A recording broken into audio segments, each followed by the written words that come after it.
বিভাগ নিয়ে নোয়াখালী জেলা স্কুল মাঠে ডক্টর শফিকুর রহমান কি বলল, আসুন আমরা শুনি। নোয়াখালী বিভাগ চাই। এর কিছুদিন আগে কুমিল্লা জেলার একটা জনসভায় উনি কি বলেছে, আসুন আমরা এই ভিডিওটা দেখি, তারপর আমি একটা কথা বলতে চাই। কুমিল্লা বিভাগ দিবেন না, একটা জেলাকে তার নাম ধরে অপমানিত করবেন, আপনি বাংলাদেশের প্রধানমন্ত্রী হতে পারেন না। আমরা বর্তমান সরকারকে অনুরোধ করব, তার তো সব কিছুই রেডি আছে, আপনারা মেহেরবানি করে তাদের এই হক পাওনাটা কুমিল্লাবাসীকে দিয়ে দেন।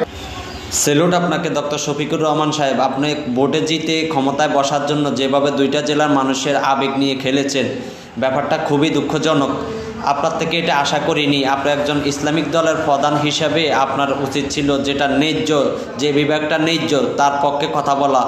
আপনি ইসলামিক দলের প্রধান হিসাবে আপনার সেটা করেন নাই, তো ব্যাপারটা খুবই দুঃখজনক।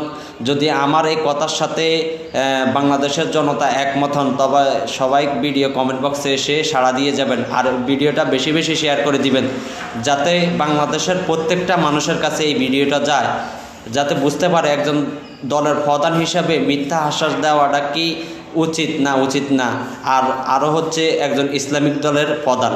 তো আমার এই ভিডিওটা সর্বোচ্চ শেয়ার চাই।